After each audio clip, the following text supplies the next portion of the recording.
In this video, I'm just going to show you how to draw inside of an object. So it's a pretty cool way to do it. It's very similar to a clipping mask with a few little differences. So what we want to do here, I'm just going to create a circle. Go to my circle tool and create a circle. Hold down Shift and Option to make it a perfect circle. It doesn't really matter. I just want to show you. Now by default, we're going to look at some of these icons down here and look at the default and some of the play we could have. Now we can see that the fill of this is this particular green for whatever reason. There's a black stroke on it. I can get rid of it, but at least I want to keep the fill just to show you the difference between a mask, drawing inside of an object and a clipping mask. So here's my circle, and here by default we have this icon shown at the bottom of our tool panel. It shows draw normal, which would be a way to draw normal. We all know that when we draw something new, and let me change the color of this, what happens is the next thing you draw and the next thing you draw and the next thing you draw will be in front and in front and in front of the last thing. So everything will just appear closer and closer and closer to the viewer, where the thing prior will kind of set back. So the first thing I drew was the green, and it is the farthest thing set to the back, and that's your object and arranging. Bring to front, send to back. That's how that works. If I want to bring this to the front, object arrange, bring to front. Now it's in the front. But by default, the way things are, that the next thing I draw again will be in front of this. The newest thing will always be in front of the last thing. That's normally how, quite frankly, everything goes in design, Illustrator, all that. Now, what we want to look at the next one here is actually draw behind. Now, I've never used this, but I could see it being in some ways important for some people to use it. You could actually say, no, I want to draw behind from now on. So instead of everything being front of the last thing I just did, now this is going to be behind. And the next thing is going to be behind. So it's always going to be behind the last thing. That's draw behind. Like I said, you might find it useful. I don't really find it that useful, but good to know. The next thing I want to do is draw inside. That's the third one. So in order for this to work, you actually have to click on an object in order for it to be drawn inside, for something to be drawn inside that object. So I'm just going to click on draw inside, and look what happens. I get these little dotted lines, dash lines I should say, sorry, around the corners. This signifies to me, it shows me that I'm able to draw inside this object. Anything I draw will actually be inside this object, which actually is very similar to a clipping mask. So what I'm going to do, I'm just going to grab my paintbrush tool, and I'm going to change up the color to whatever I want. Okay, and that's all I'm going to do is paint, and I'm going to paint inside and outside of the circle just like this. And watch what happens when I let go. It goes inside, it stays inside, just like a clipping mask. Now, all those lines that were outside are still available to me inside the object. So I can go in, I could change anything I want. I don't like the color red, or want to add more lines, not a problem. You can draw anything inside this object, just as you can place anything inside a clipping mask. I'm going to take the circle, I'm going to change the fill just to another random color, just so we could see, and I'll make a circle, and there I go. And there's my circle. Now, at some point, I'm going to release drawing inside of this object. These dashed lines are going to disappear, and that's fine. But in the meantime, I can still, I clicked on my move tool. I can move this around. I clicked on my direct selection tool. I can move this around. I can size it up.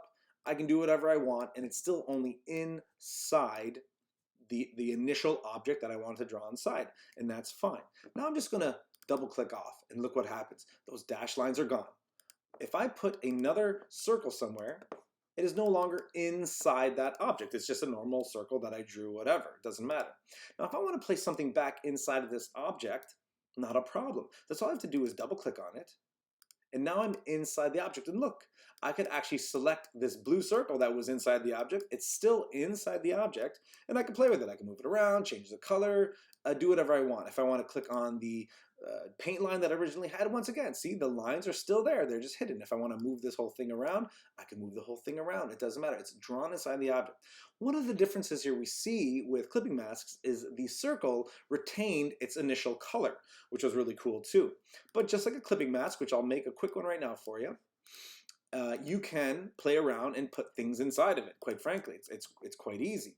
So here is a circle, and I'll just give it a fill, just to give it that fill. For some reason, it's not going that color. Let's try that again. Oh, because I'm in isolation mode. My apologies. In isolation mode, just double click off, and then you're back to normal. There we go. So there's my circle.